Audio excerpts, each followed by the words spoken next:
Super star Rajinikanth அவர்களை பற்றி இளைய தளபதி விஜய் அவர்கள் கூறியதை தற்பொழுது காண்போம். சின்ன வயசுலிருந்தே நான் ரஜினி ரசிகன். வாரத்தில் 4 நாள் ஸ்கூலுக்கு போனால் 3 நாள் ரஜினி படம் பார்த்துட்ருப்பேன். எனக்கு 5 வயசாகி இருக்கிறப்ப ரஜினி சாரோட அன்புக்கு நான் அடிமை படம் ரிலீஸ் ஆச்சு. எப்படியாவது படம் பார்த்துடணும்னு ஆசை. ஆனால் ஸ்கூலுக்கு கட்டடிச்சிட்டு போகிற வயசு அல்ல அது. அதனால் நான் என்ன பண்ணினேன்னா, அப்பா ஷூட்டிங்க்கு போன உடனே எங்கள் அம்மா கிட்ட ரொம்ப அடம் பிடிச்சி மேட்னி ஷோவுக்கு போயிட்டேன். மேட்னி ஷோ பார்த்துட்டு வெளியே வந்ததும் திரும்பவும் ஈவினிங் ஷோ பார்க்கணும்னு அடம் பிடித்தேன். ஒரு போடு போட்டு வீட்டுக்கு கூட்டி வந்து விட்டாங்க. அங்கிருந்து நேரே சுரேந்திர மாமா வீட்டுக்கு போனேன்.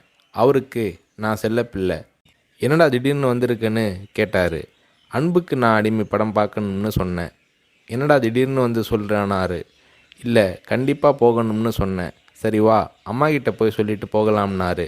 இல்லை, அம்மா கிட்ட சொன்னால் திட்டுவாங்க. நான் உங்கள் வீட்டில் இருக்கேன்னு சொல்லிட்டு வந்துட்டேன். படம் பார்த்துட்டு நைட்டு போயிடுறேன்னு.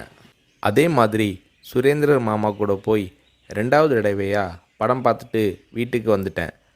அப்படியும் சும்மா இருக்கலை. ஷூட்டிங் முடிஞ்சிட்டு 9 மணிக்கு அப்பா வந்தார். வாடா சாப்பிடலாம்னாரு.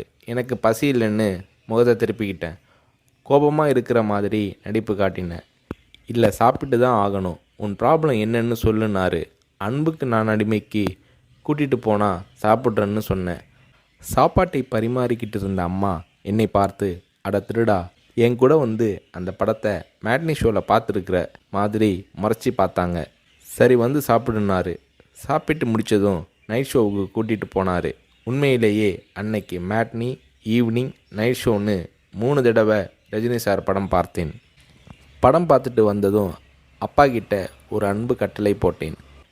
நாளைக்கு நான் ரஜினி சாரை பார்க்கணும், அவர் கூட நின்று ஃபோட்டோ எடுக்கணும்னு சொல்லி அப்பாவோட கழுத்தை கட்டி பிடிச்சிக்கிட்டேன். அடுத்த நாள் காலை நானும் என்னோடய ஃப்ரெண்ட் கார்த்திக்கும் அப்பா கூட போனோம். ரஜினி சார் வாகினி ஸ்டுடியோவில் ஏதோ ஒரு ஷூட்டிங்கில் பிஸியாக இருந்தார். நான் ரஜினி சாரை நேரடியாக பார்க்கிறது அதுதான் முதல் தடவை. எப்படி ரஜினி சார்கிட்ட பேசுகிறதுன்னு பயந்துக்கிட்டு இருந்தேன். அவர் கூட்டிகிட்டு போய் அன்பாக பேசினார். அப்படியே என்னை தன்னோட மடியில் உட்கார வச்சுக்கிட்டு என்ன படிக்கிறேன்னு கேட்டார். சொன்னேன், நான் உங்கள் கூட நின்று ஃபோட்டோ எடுக்கணும்னு சொன்னேன். சிரிச்சுக்கிட்டே என் கன்னத்தை தட்டி கொடுத்து எங்களை அணைச்சிக்கிட்டு ஃபோட்டோவுக்கு போஸ் கொடுத்தார். என்னால் மறக்க முடியாது அந்த இனிய நாளை, அவரது அன்பான அரவணைப்பை. வீட்டுக்கு வந்ததும், அப்பா நீங்கள் பெரிய டைரக்டர்னு சொல்கிறாங்க, ஆனால் என்னால் உங்களை டைரக்டராக ஏற்றுக்க முடியாது. எப்போ எங்கள் தலைவர் ரஜினியை வச்சு டைரக்ட் பண்ணுறீங்களோ அன்னைக்கு தான் உங்களை டைரக்டராக ஏற்றுக்குவேன்னு சொன்னேன். அப்பா என்னை பார்த்தாரு. ஒரு ஹிந்தி படம் டைரக்ட் பண்ணுறதுக்காக எங்கள் அப்பா பாம்பே போனார். எனக்கு ஹாலிடேங்கிறதால நானும் அம்மாவும் கூட போயிருந்தோம். மும்பையில் இருந்த ப்ரொடியூசர் பூர்ணச்சந்திர ராவ் எங்கள் அப்பாவுக்கு ஃபோன் பண்ணி கூப்பிட்டதும் அப்பா அவரை பார்க்க போனார். வரும்போது ரொம்ப சந்தோஷமாக இருந்தார்.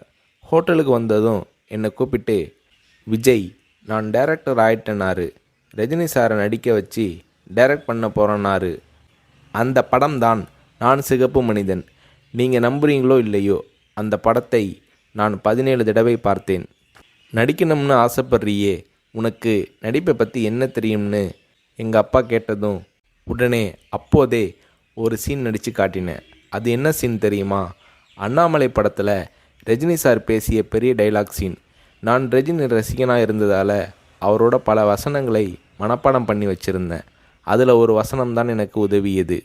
ரஜினி சார் சரத்பாபுவை பார்த்து தொடையில் தட்டிக்கிட்டு கோபமாக பேசுவாரே, அந்த வசனத்தை நான் பேசி நடிக்கிறத கொஞ்ச நேரம் அப்படியே கூர்ந்து கவனிச்ச எங்கள் அப்பா என்னை பக்கத்தில் கூப்பிட்டு, நாளைக்கு உனக்கு மேக்கப் டெஸ்ட் எடுக்கிறேன்னாரு.